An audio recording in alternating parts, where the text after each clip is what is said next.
Welcome my YouTube channel are के smart study 321 में।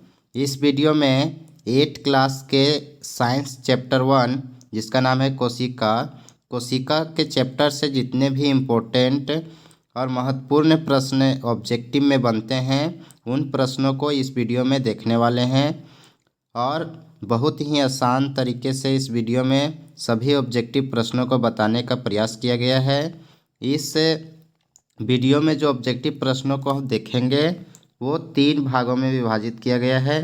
पहले भाग में हम लोग कोशिका की खोज, अर्थ और प्रकार को देखेंगे और दूसरे भाग में कोशिका के भाग और उनके घटकों को देखेंगे और तीसरे भाग में कोशिकांग और केंद्रक में उपस्थित जितने भी घटक हैं उनके बारे में देखेंगे।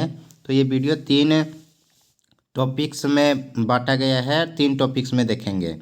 सबसे पहले जान लेते हैं कोशिका का अर्थ क्या होता है।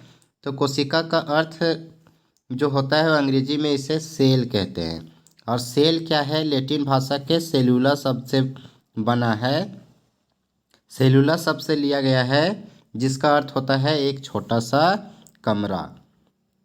इस चैप्टर का प्रथम ऑब्जेक्टिव प्रश्न है, सजीव के शरीर की संरचनात्मक और कार्यात्मक इकाई क्या है। अर्थात सजीव की जो संरचना हुई है और जो शरीर के में कार्य किए जाते हैं उसकी सबसे छोटी इकाई क्या है। तो उसका राइट आंसर हो जाएगा कोशिका, जो हमारे शरीर की सबसे छोटी इकाई है। नोट में देखते हैं, कोशिका जीव की सूक्ष्मतम मूलभूत इकाई होती है। अगर प्रश्न उल्टा करके पूछा जाता है कि जीव की सबसे सूक्ष्मतम और मूलभूत इकाई क्या होती है तो इसका भी जवाब होगा कोशिका। अगले प्रश्न को देखते हैं। अगला प्रश्न है, कोशिका की खोज और प्रकार टॉपिक से जितने भी ऑब्जेक्टिव प्रश्न बनते हैं उन प्रश्नों को देखेंगे। तो दूसरा प्रश्न है, कोशिका की खोज किसने की थी। सबसे महत्वपूर्ण प्रश्न है कि कोशिका की खोज किसने की थी। तो इसका राइट आंसर हो जाएगा रॉबर्ट हुक। रॉबर्ट हुक ने कोशिका की खोज की थी और रॉबर्ट हुक ने जो कोशिका की खोज की थी वो कोशिका का ये पता कॉर्क पेड़, एक पेड़ होता है जिसका नाम था कॉर्क, उसके छाल से लगाया था। अर्थात उसको छाल को देखे थे सूक्ष्मदर्शी के द्वारा तो उसमें छोटे छोटे संरचना दिखाई दिए थे जिसे रॉबर्ट हुक ने क्या कहा कि ये कोशिका है। अगले प्रश्न की ओर बढ़ते हैं। तीसरा प्रश्न है, कोशिका की खोज कब हुई। ये तो पता चल गया कि कोशिका का खोज रॉबर्ट हुक ने किया था, लेकिन ये रॉबर्ट हुक ने कोशिका की खोज कब की थी। तो ये इसका राइट आंसर हो जाएगा 1665 में। कोशिका की खोज कब हुई थी, 1665 ईस्वी में। अगला प्रश्न है, सेल नाम किस जीव वैज्ञानिक ने सर्वप्रथम दिया। कोशिका को जो अंग्रेजी शब्द मिला सेल, ये सबसे पहले किस वैज्ञानिक ने कहा था। तो इसका राइट आंसर हो जाएगा रॉबर्ट हुक, क्योंकि रॉबर्ट हुक ने कोशिका शब्द का प्रयोग करके कोशिका का खोज का अपना एक नाम दर्ज किए थे। अगला प्रश्न है, कोशिका कितने प्रकार की होती है। तो कोशिका 2 प्रकार की होती है।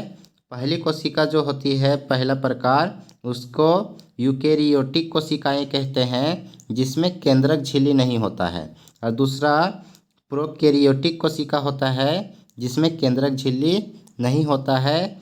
और यहाँ पे क्या है कि यूकेरियोटिक कोशिकाएं केंद्रक झिल्ली होती है और प्रोकैरियोटिक कोशिकाओं में केंद्रक झिल्ली नहीं होता है। ये केंद्रक झिल्ली क्या होता है ये आगे हम लोग देखेंगे। अगले प्रश्न की ओर बढ़ते हैं। अगला प्रश्न है, कोशिकाएं किस प्रकार की होती है। क्या ये कोशिकाएं गोल होती है, चपटी होती है, लंबी होती है या उपयुक्त सभी। तो इसका राइट आंसर हो जाएगा कोशिकाओं का अनियमित आकार होता है, अर्थात इसका कोई निश्चित आकार नहीं होता है, ये सभी प्रकार की होती है। तो इसका राइट आंसर हो जाएगा उपर्युक्त सभी। छठा प्रश्न की ओर बढ़ने से पहले हम लोग थोड़ा कोशिका के भाग या घटक को समझ लेते हैं इस चित्र के माध्यम से। तो इधर का जो ये पादप कोशिका है और ये जंतु कोशिका है। पादप कोशिकाओं में और जंतु कोशिकाओं में कुछ डिफरेंट है। ये देखिए कोशिका 3 भाग में बटा हुआ है। ये जो गोल आकार का है इसे केंद्रक कहते हैं, और ये जो चारों तरफ का लाइनिंग दिया गया है ये कोशिका झिल्ली है। और केंद्रक और कोशिका झिल्ली का जो मध्य का भाग है इसे कोशिका द्रव्य कहते हैं। तो ये 3 भाग, कोशिका के 3 भाग होते हैं, केंद्रक, कोशिका द्रव और कोशिका झिल्ली। और केंद्रक और कोशिका झिल्ली के बीच जो ये खाली संरचना होती है इसको क्या कहते हैं? रिक्तिका कहते हैं। इसमें आप ये देख सकते हैं कि इसका जो लेयर है वो कोशिका झिल्ली होता है और एक ही लेयर बना हुआ है। लेकिन पादप कोशिका में क्या देखते हैं कि यहाँ पे देख सकते हैं कि ये 2 लेयर में है, अर्थात नीचे का जो लेयर है वो कोशिका झिल्ली ही है, लेकिन ऊपर का लेयर है वो कोशिका भित्ति है। और ये कोशिका भित्ति, यहाँ पे ऐसा कोई लेयर एक और नहीं दिखाई गया है। इसका अर्थ ये होता है कि कोशिका भित्ति जो होता है वो जंतु कोशिका में नहीं पाया जाता है, केवल पादप कोशिकाओं में ही पाया जाता है। कोशिका भित्ति कोशिका झिल्ली के ऊपर होता है। तो याद रखेंगे कोशिका झिल्ली तो दोनों में पाए जाते हैं, लेकिन पादप कोशिका में कोशिका भित्ति ही पाया जाता है, जंतु कोशिका में कोशिका भित्ति नहीं पाया जाता है। और ये जो हरे हरे कोशिकाएं दिखाया गया है यहाँ पर, इसको क्या कहते हैं? हरित लवक, जिसको प्लेस्टिड के नाम से जानते हैं। प्लेस्टिड या हरित लवक दोनों सेम चीज़ है, जिसके कारण क्या होता है? कोशिकाएं हरे रंग की दिखती है। तो जितना यहाँ पे बताया गया उन्हीं से संबंधित नीचे प्रश्न ऑब्जेक्टिव में बनाया गया है। तो उम्मीद करते हैं बताने से पहले आप अपने दिमाग में उत्तर को ला लेंगे। जब बढ़ते हैं अगले प्रश्न की ओर। अगला प्रश्न है, निम्नलिखित में कौन कोशिका के घटक हैं? कोशिका झिल्ली, कोशिका द्रव, केंद्रक या उपर्युक्त सभी? कोशिका के कितने घटक हैं? 3 घटक हैं। और ये कौन कौन है? कोशिका झिल्ली, कोशिका द्रव और केंद्रक। तो क्या हो जाएगा? उपर्युक्त सभी इसका आंसर हो जाएगा। अगला प्रश्न है कि एक जेली जैसा पदार्थ जो कोशिका में पाया जाता है उसे कहते हैं, अर्थात केंद्रक और कोशिका झिल्ली के बीच का जो क्षेत्र होता है उसी को ये जेली जैसा पदार्थ यहाँ पे कहा गया है। तो इसे क्या कहते हैं? तो कोशिका द्रव्य कहते हैं। केंद्रक और कोशिका झिल्ली के मध्य के भाग को कोशिका द्रव्य कहा जाता है। अगला प्रश्न है, कोशिका में कोशिका द्रव्य के बीच खाली संरचना होती है जिसे कहते हैं, अभी हम लोग चित्र में देखा उसे क्या कहते हैं? रिक्तिका। जो छोटे छोटे से खाली संरचना कोशिका द्रव्य में चित्र में दिखाया गया था। अगला प्रश्न है, जंतु कोशिका में क्या अनुपस्थित रहता है? क्या चीज नहीं पाया जाता है? तो कोशिका भित्ति। ये कोशिका भित्ति केवल पादप कोशिका में पाया जाता है, जो कोशिका झिल्ली के ऊपरी एक और परत बनाती है। अगला प्रश्न क्या है, पादप कोशिका भित्ति मुख्यतः किससे बना होता है? ये जो कोशिका भित्ति बना होता है वो किस चीज़ से बना होता है? तो इसको याद रखिएगा, ये किससे बना होता है? सेलुलोज से बना होता है। ठीक है। अगला प्रश्न है, पादप कोशिका में नहीं पाया जाता है। पादप कोशिका में क्या नहीं पाया जाता है? तो लाइसोसोम। ये लाइसोसोम जो है वो पादप कोशिका में नहीं पाया जाता है। लाइसोसोम को आत्मघाती थैली भी कहा जाता है। तो याद रखेंगे, प्लेस्टिड जो हरित लवक होता है या क्लोरोप्लास्ट उसी को कहते हैं, वो पाया जाता है। माइटोकॉन्ड्रिया भी पाया जाता है। माइटोकॉन्ड्रिया किसी भी कोशिका का पावर हाउस होता है जहाँ से कोशिकाओं को ऊर्जा मिलता है। हरित लवक भी पाया जाता है। तो एक ही चीज़ बच जाता है, लाइसोसोम, जो पादप कोशिका में नहीं पाया जाता और जंतु कोशिका में कोशिका भित्ति नहीं पाई जाती। अगला जो टॉपिक्स है उसमें से प्रश्न है कोशिकांक, अर्थात कोशिका के केंद्रक और झिल्ली के बीच का जो क्षेत्र होता है कोशिका द्रव, उसी में कोशिका का बहुत सारे अंग होते हैं, लाइसोसोम, माइटोकॉन्ड्रिया, हरित लवक, इस तरह से। और केंद्रक में जितने भी उपस्थित घटक होते हैं उसके बारे में पढ़ेंगे। तो प्रश्न क्या है, आत्मघाती थैली किसे कहा जाता है? तो इसका राइट आंसर हो जाएगा लाइसोसोम। लाइसोसोम में 50 से ऊपर तक एंजाइम होते हैं। एंजाइम क्या करते हैं? भोजन, हमारे शरीर में भोजन को पचाने का कार्य करते हैं। और भोजन पचाने का कार्य पादप में नहीं होता है, इसीलिए लाइसोसोम पादप में नहीं पाया जाता, जंतु में पाया जाता है। तो लाइसोसोम को आत्मघाती थैली कहा जाता है। ये क्या करते हैं कि हमारे शरीर में जो भोजन होता है उसे पचाते हैं। और जब ये भोजन हमारे शरीर में नहीं जाता है तो ये एंजाइम क्या करते हैं कि कोशिका के झिल्ली को ही खाना शुरू कर देते हैं। इसलिए जिसके कारण इसको क्या कहा गया है? आत्मघाती थैली। ये खुद को मार सकते हैं अगर इसको भोजन ना मिले, या फिर ये अपना कार्य करने के लिए अगर इसको भोजन नहीं मिलता है तो ये अपने ही कोशिकाओं को क्या करते हैं? अपने ही कोशिकाओं के परत को खाना शुरू कर देते हैं, इसलिए इसे आत्मघाती थैली कहा गया है। अगला प्रश्न क्या है, पौधों की कोशिकाओं का हरा रंग किसके कारण होता है? तो पौधों की कोशिकाओं का हरा रंग किसके कारण हुआ था? तो क्लोरोप्लास्ट या हरित लवक, दोनों सेम अर्थ है। क्लोरोप्लास्ट याद रखिएगा या हरित लवक याद रखिएगा। अगला प्रश्न क्या है,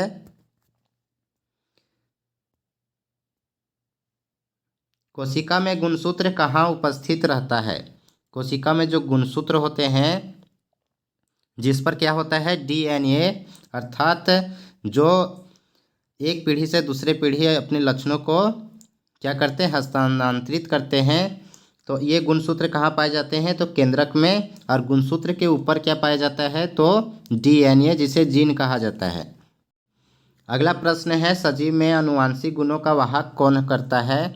अर्थात जो गुण हम लोग के अंदर अपने माता पिता से पहुंचता है, उन गुणों का वाहक कौन करता है? तो वो जीन करता है। इसको क्या कहते हैं? डीएनए भी कहा जाता है। ये कहाँ पे होता है? तो केंद्रक के गुणसूत्र के ऊपर होता है। अगला प्रश्न क्या है, निम्न में कौन अभिरंजक है? अभिरंजक का अर्थ होता है रंग, अर्थात इसमें से कौन रंग है? तो शैवाल रंग नहीं होता है, केंद्रक रंग नहीं होता है। सैफरीन, सैफरीन क्या है? एक रंग है। और ये किस कलर का होता है? तो ये भगवा कलर का होता है। अगला प्रश्न क्या है, यहाँ पे थोड़ा सा देख लेते हैं सैफरीन के बारे में। तो सैफरीन का प्रयोग पादप कोशिकाओं के केंद्रक को रंगने के लिए किया जाता है। मतलब जब भी आप केंद्रक को रंगने का के लिए कहा जाएगा तो आप किस रंग से रंगेंगे? तो सैफरीन कलर से रंगेंगे। तो ये केंद्रक को रंगने के लिए जिस अभिरंजक का प्रयोग किया जाता है उसी को क्या कहते हैं? सैफरीन कहते हैं। अगला प्रश्न है, सबसे छोटी एक कोशिकीय जीव कौन सा है? कोशिकाएं दो प्रकार की बांट सकते हैं कोशिका के आधार पर, एक कोशिकीय और एक बहुकोशिकीय। तो सबसे छोटी एक कोशिकीय जीव का नाम क्या है? तो इसका नाम है माइकोप्लाज्मा। इसका नाम क्या है? माइकोप्लाज्मा। और ये माइकोप्लाज्मा सबसे छोटी एक कोशिकीय जीव है। और इसका जो साइज होता है वो 0.1 से 0.5 माइक्रोमीटर होता है। अगर प्रश्न ये पूछता है कि कोशिकाओं को किस मात्रा से मापते हैं, सबसे छोटी मात्रा क्या है? तो माइक्रोमीटर है जिससे मापा जाता है। अगला प्रश्न क्या है,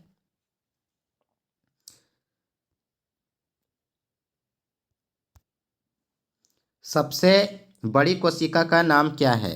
तो सबसे बड़ी कोशिका का नाम जो है वो शुतुरमुर्ग का अंडा है। शुतुरमुर्ग का अंडा सबसे बड़ी एक कोशिकीय जीव है। सबसे बड़ी कोशिका शुतुरमुर्ग का अंडा है जिसका साइज क्या होता है? 170 mm से 130 mm तक इसका साइज होता है। अगला प्रश्न क्या है, जंतु के शरीर में पाई जाने वाली सबसे लंबी कोशिका क्या है? तो जंतु के शरीर में जो सबसे लंबी कोशिका पाई जाती है उसका नाम क्या है? तंत्रिका कोशिका। अगला प्रश्न है, एक कोशिकीय जीव है, एक कोशिकीय जीव कौन सा है? मक्खी, केचुआ, तितली या अमीबा? तो अमीबा क्या है? एक कोशिकीय जीव है। ये इम्पोर्टेंट प्रश्न है कि ये प्रश्न पूछा जाता है कि एक कोशिकीय जीव निम्नलिखित में से कौन है? तो इसका राइट आंसर हो जाएगा अमीबा। अमीबा एक कोशिकीय जीव है जिसका आकार अनियमित होता है, इसका आकार कोई निश्चित नहीं होता है। अगला प्रश्न है, माइटोकॉन्ड्रिया की खोज किसने की थी? माइटोकॉन्ड्रिया की खोज किसने की थी? जैसे कि माइटोकॉन्ड्रिया क्या होता है कि कोशिकांग का एक अंग है, यानी यह कहाँ पाया जाता है? कोशिका द्रव्य में पाया जाता है। जिस तरह तो ये माइटोकॉन्ड्रिया को कोशिका का पावर हाउस कहा जाता है, अर्थात यहाँ पे क्या होता है, जिस तरह से बिजली को एक जगह से एकत्रित करके रखा जाता है और वहाँ से बिजली को पहुँचाया जाता है, उसी तरह से माइटोकॉन्ड्रिया हमारे शरीर में एक क्या कहते हैं, ट्रांसफार्मर के जैसा होता है, जहाँ से क्या होता है, ऊर्जा शरीर को आवश्यकता के अनुसार मिलता रहता है। इसका खोज किसने किया था? तो अल्टमैन ने किया था। अगला प्रश्न है, कोशिका का पावर हाउस किसे कहा जाता है? तो अभी ऊपर हम बता चुके हैं कोशिका का पावर हाउस किसे कहा जाता है, तो माइटोकॉन्ड्रिया को कहा जाता है कोशिका का पावर हाउस। अगला प्रश्न जो है, यह प्रश्न है, लाइसोसोम, माइटोकॉन्ड्रिया, हरितलवक कोशिका के किस भाग में पाए जाते हैं? कोशिका झिल्ली, कोशिका द्रव, केंद्रक या उपर्युक्त सभी? तो इसका राइट आंसर क्या है? आप इसके आंसर को कमेंट में करेंगे कि इसका आंसर क्या है। कहीं ना कहीं हम वीडियो में बता चुके हैं कि यह कहाँ की कोशिका के किस भाग में पाया जाता है। तो उम्मीद करते हैं कि यह वीडियो आपके एग्ज़ाम की दृष्टि से महत्वपूर्ण होगा। अगर यह वीडियो आपको अच्छा लगा होगा तो वीडियो को ज़रूर लाइक करें और वीडियो को अपने दोस्तों के पास शेयर करें ताकि इसका फ़ायदा आपके दोस्त भी उठा सके, और चैनल को सब्सक्राइब कर दें ताकि अगला पार्ट आपसे मिस ना हो जब अगला चैप्टर अपलोड किया जाए। तो फिर मिलते हैं एक अगले नए वीडियो में, तब तक के लिए जय हिंद, जय भारत।